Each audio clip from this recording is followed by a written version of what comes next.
A literature review is an objective, concise, critical summary of published research literature relevant to a topic being researched in an article. A good literature review will order articles and books to focus on unresolved debates, inconsistencies, tensions, and questions in a research field. It will also summarize the most relevant, important aspects of scientific literature related to your area of research, and synthesize past and current research on the topic and show how your research fits in. One way to think about doing a literature review is to imagine building a bookshelf. You don't need to cut each piece by yourself. Rather, you can take the pieces that other researchers have made and put them together to build your project.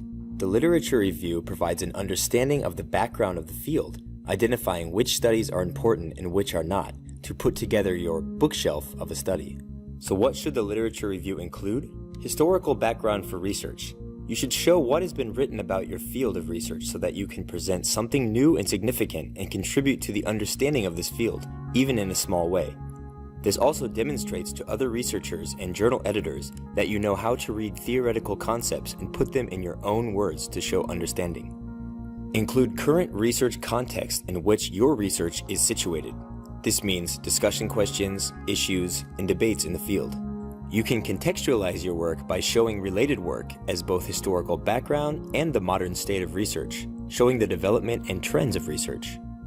Include relevant theories and concepts. For example, if you are researching the relationship between the ecological environment and human population in that environment, providing models and theories that focus on specific aspects of this connection will help contextualize your study.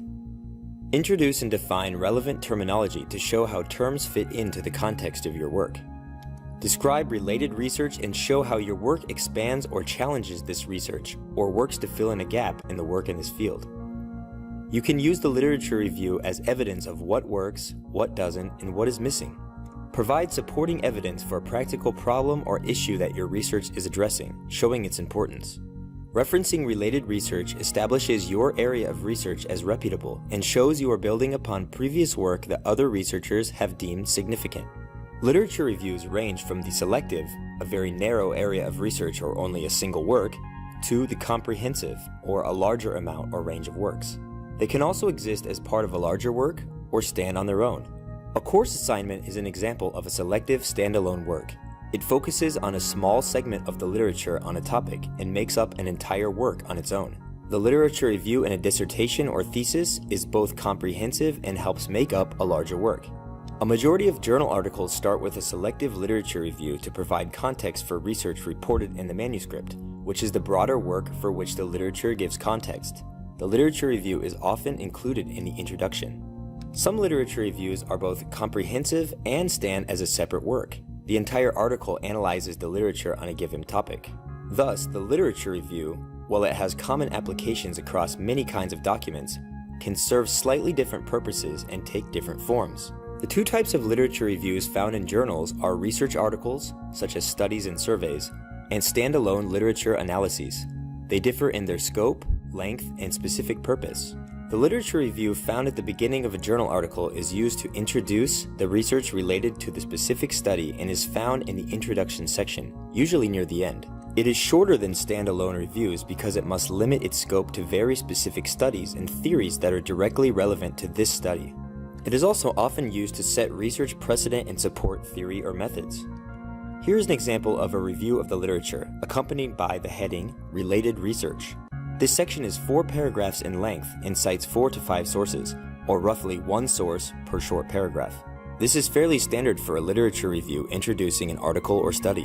When a literature review exists as a part of an introduction to a study, it follows the structure of the introduction itself and moves from the general to the specific, presenting the broadest background information about a topic first, and then moving to specific studies that support your study, finally leading to your hypothesis statement.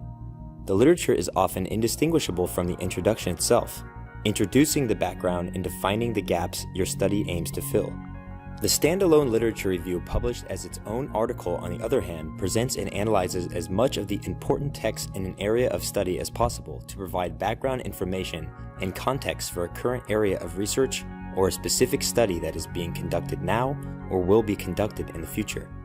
This can be an excellent resource for researchers when they are first seeking out the most relevant information on an area of study. Such an article, thus, presents and analyzes as many relevant texts as necessary to give a full account of a research topic, approach, or theory.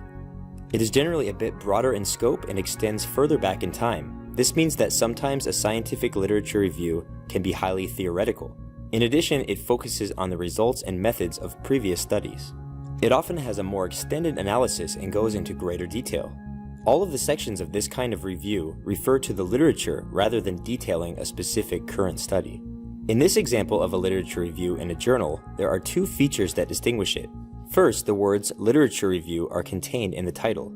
While it is not necessary to include this exact term, many literature reviews do indicate the type of article in their title. The second feature one notices is the length of the text. It is much longer than the literature review that introduces a study. The headings indicate what kind of literature is being discussed and how it contributes to the topic. At the end of the review is a conclusion that once again explicitly ties all of these works together to show how this analysis is itself a contribution to the literature. So how do authors turn a network of articles into a coherent review of relevant literature? Writing the literature review is not usually a linear process. You will often need to go back and check the literature while reformulating your ideas. This means you will not be writing the literature review at any one time, but constantly working on it before, during, and after your study is complete. This process will apply more to standalone literature reviews, but can also be useful in understanding what to include to introduce your study. The first step is to choose a topic to write on. Focus and explore this topic.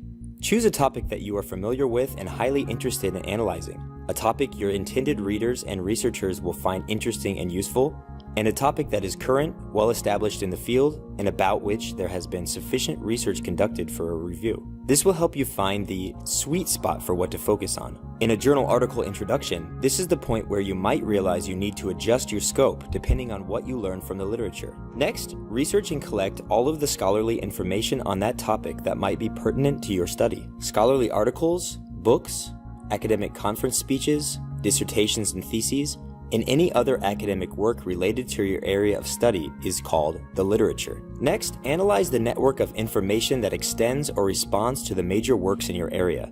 Select the material that is most useful.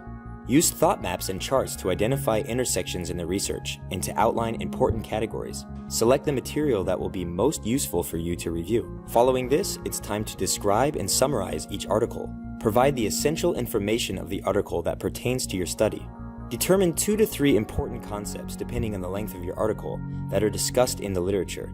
Take notes about all of the important aspects of this study relevant to your topic being reviewed. For example, in a study of heart disease, perhaps some of the main concepts are arteriosclerosis, hypertension, and obesity. Note these concepts and then write a brief summary about how the article incorporates them. For instance, Yang's 1995 longitudinal study of obese patients attempts to measure the effects of chronic hypertension on atherosclerosis. In reviews that introduce a study, these can be relatively short summaries. In standalone reviews, there may be significantly more text and concepts to review. After you've summarized each article, you want to demonstrate how these concepts in the literature relate to what you discovered in your study, or how the literature connects the concepts or topics being discussed. In a literature intro for the article, this information might include a summary of the results or methods of previous studies that correspond or confirm to the sections in your own study. You might identify the missing parts in previous studies that your study addresses, or highlight concepts that support your hypothesis, methods, results, or conclusions.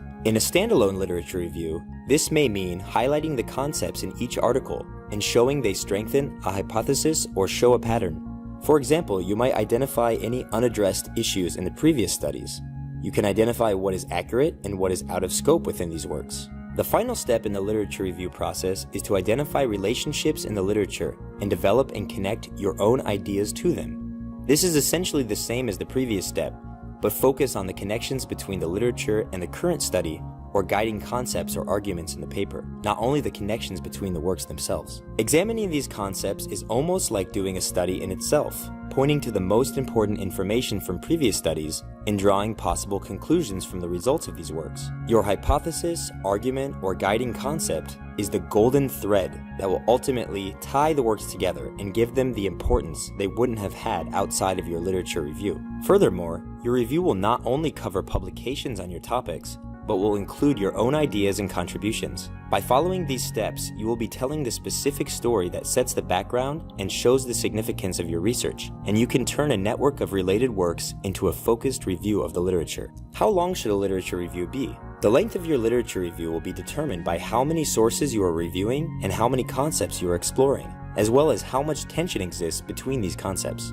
A standalone literature review can be anywhere from 2 to 3 pages to an entire book in length. For a separate article, this section is usually no more than 2 to 4 paragraphs maximum. How many sources should I review? The amount of articles you review will be heavily determined by how broad or narrow your topic is, how in-depth you want to explore an issue, and perhaps how much consensus or disagreement exists in this area. In a standalone review, the number of works reviewed might be anywhere from 5 to 15, and up to 30 or more in a full book of literature review. Whereas a journal article usually has fewer than 5 sources and does not go into great depth, but often focuses on the most important points. Here are some tips for creating a stronger literature review.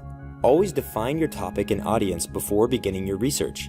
This will help later when deciding which works to ultimately include in the review. Read as many journal articles as you can, especially those that are in your area of interest. These will give you an excellent idea of how to structure and order your review. Focus on more current literature, especially when it comes to studies and articles. Using older theories is fine if they are fundamental and provide a stable foundation for work that hasn't changed over the years. But more current research will always be highly sought after by researchers and other readers. This might go without saying, but researchers should always take ample notes while they're researching the texts. Using note cards, tables, and computing programs like Microsoft Excel will help organize and index information and make it much easier to categorize later. Whatever you do, don't simply stack text in the relevant pile without first writing down exactly what in the texts makes them relevant. For more resources on research writing and publication information, as well as a full list of academic editing services, visit wordvice.com.